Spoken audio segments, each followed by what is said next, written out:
नमस्ते। आज का हमारा टॉपिक है फीडबैक टेक्निक्स, पूर्णनिवेश तकनीकें। तो इसके अंदर हम लोग पढ़ेंगे कि पूर्णनिवेश की कितनी तरीके की तकनीकें होती है जिससे हम लोग पूर्णनिवेश कर सकते हैं। तो देखिए इसके अंदर ये नॉर्मल ब्लॉक डायग्राम बनाया हम लोगों ने, जहाँ पे ए तो होता है हमारे पास एम्पलीफायर, एस होता है हमारे पास सैम्पलिंग नेटवर्क, प्रतिदर्शी नेटवर्क, जो कि डिसाइड करता है कि कौन सा फीडबैक में जाएगा, कौन सा आपको आउटपुट में मिलेगा। फिर बीटा होता है हमारे पास फीडबैक नेटवर्क, पूर्णनिवेश नेटवर्क, जो हम लोगों ने पहले भी देखा होगा। और ये सिग्मा होता है हमारे पास मिक्सिंग नेटवर्क, मिश्रक नेटवर्क, जो कि ये इनपुट है आपका, उसको फीडबैक से मिक्स करने का इसका काम होता है। तो देखिए हम लोगों के पास फीडबैक के लिए बहुत टेक्निक जो होती है, पहली होती है हमारे पास वोल्टेज फीडबैक।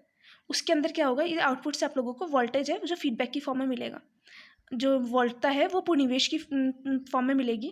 तो इसमें देखिए यहाँ पर कनेक्शन जो है हमारा, ये जो V0 था उससे सीरीज़ के अंदर कनेक्टेड है। ये वाला जो है VF हम लोगों ने माना, तो ये हमारा सीरीज़ में कनेक्टेड है, इस वजह से इसको बोलते हैं वोल्टेज फीडबैक सीरीज इनपुट, वोल्टता पूर्णनिवेश श्रेणी परिनिवेश।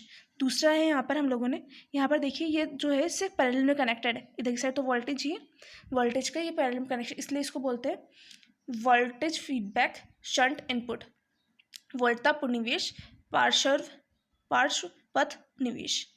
उसके बाद में हम लोगों क्या आता है करंट फीडबैक। पहले हम लोगों ने वोल्टेज फीडबैक पढ़ा, करंट फीडबैक। उसके अंदर क्या होगा, देखिए जो फीडबैक वाला है सैम्पलिंग नेटवर्क, वो इस तरीके का कुछ होगा। जो हमारा प्रतिदर्शी नेटवर्क है वो इस तरीके का होगा। यहाँ पर हम लोगों ने एक रेजिस्टेंस लगाया हुआ है, उसके पैरेलल से हम लोग फीडबैक देंगे। तो यहाँ पर ये बीटा नेटवर्क के थ्रू यहाँ पर जाएगा। ये सीरीज़ वाला कॉम्बिनेशन जिससे हम लोग देख सकते हैं ये वाला, इस वजह से इसलिए इसको बोलते हैं हम लोग करंट फीडबैक सीरीज इनपुट। अब फोर्थ है हमारा, इसमें ये वाला, क्योंकि देखो यहाँ पे पैरेलल वाला कॉम्बिनेशन है, दूसरी साइड वो सेम ही है, इस वजह से ये होगा करंट फीडबैक शंट इनपुट, धारा पूर्णनिवेश पार्श्वपथ निवेश, ये होगा धारा पूर्णनिवेश श्रेणी निवेश। अब हम पढ़ते हैं कि इसकी जो फीडबैक है उसका आउटपुट इम्पीडेंस और इनपुट इम्पीडेंस पर क्या इफेक्ट होता है, निर्गम प्रतिरोध और निवेशी प्रतिरोध पर पूर्णनिवेश का क्या प्रभाव होता है। सबसे पहले हम लोग पढ़ते हैं कि आउटपुट इम्पीडेंस जो होती है हमारी निर्गम प्रतिरोध, उस पर क्या प्रभाव होता है। तो देखिए जो ये वाला फीडबैक होता है वो सैम्पलिंग नेटवर्क जो है आपके प्रतिदर्शी नेटवर्क, उस पर डिपेंड करता है। और ये इस पर डिपेंड नहीं करता है कि आप लोगों ने जो मिश्रक नेटवर्क जो लिया हुआ है वो श्रेणी है पार्श्व, इस पर डिपेंड नहीं करता है। तो हम लोग सबसे पहले पढ़ेंगे कि नेगेटिव वोल्टता पूर्णनिवेश का आउटपुट प्रतिरोध पर प्रभाव, मतलब क्योंकि पहले हम लोग वोल्टेज फीडबैक पढ़ेंगे, फिर उसके बाद में करंट फीडबैक पढ़ेंगे, क्योंकि सैम्पलिंग नेटवर्क पे ही डिपेंड करता है।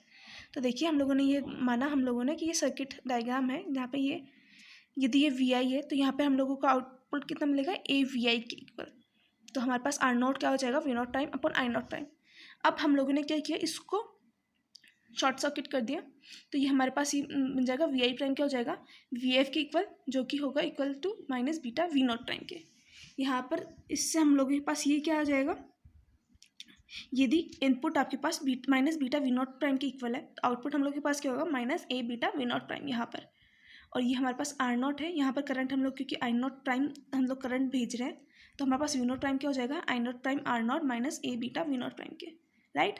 दैट मीन्स इसको हम लोग सिंप्लीफाई करेंगे तो हमारे पास क्या जाएगा, V0 prime 1 plus A beta equals to I0 prime R0, that means R0 prime equals to V0 prime upon R0 prime equals to R0 upon 1 plus A beta. That means जो R0 prime होगा वो less than R0 होगा, क्योंकि ये वाली value क्या है, हमेशा ग्रेटर देन 1 होगी।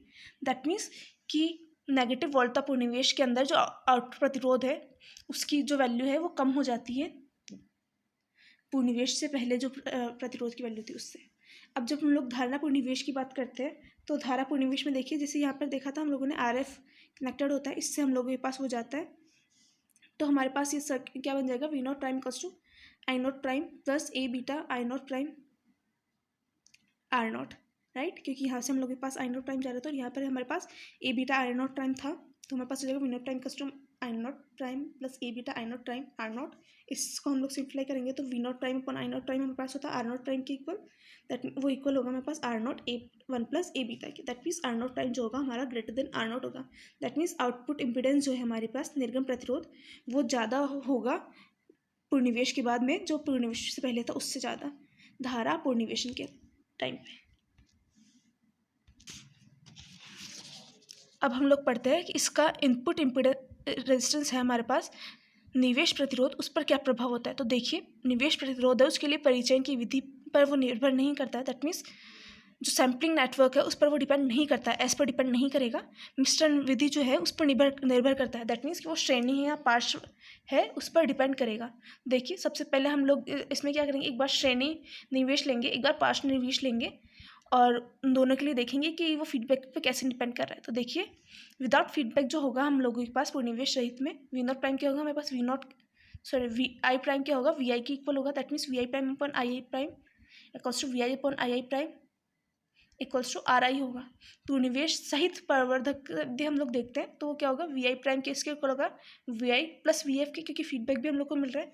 फीडबैक हमारा होता है माइनस बीटा वी नॉट की, इस वजह से हमारे पास हो जाएगा V I minus beta V naught. तो ये हमारे पास वी आई किसके इक्वल हो जाएगा, V I prime plus beta V naught के इक्वल, राइट।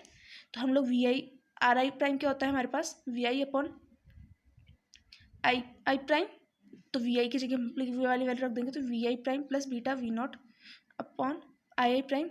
तो अब देखिए क्योंकि वी नॉट हमारे पास क्या होगा, ए वी आई प्राइम के इक्वल होगा, इस वजह से हमारे पास ये क्वेश्चन हो जाएगी V I prime upon I prime plus A beta V I prime upon I prime. That means R आई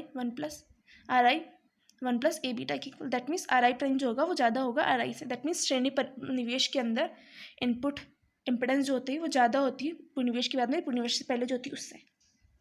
अब हम लोग पढ़ते हैं कि पार्श्व पद के लिए ऋणात्मक पूर्णनिवेशन का प्रभाव। तो देखिए पार्श्व पद की जब हम लोग बात कर रहे हैं तो यहाँ पर हमारे पास पैरेलल में हो जाएगा कॉम्बिनेशन, ये हमारे पास आर आई प्राइम हो जाएगा।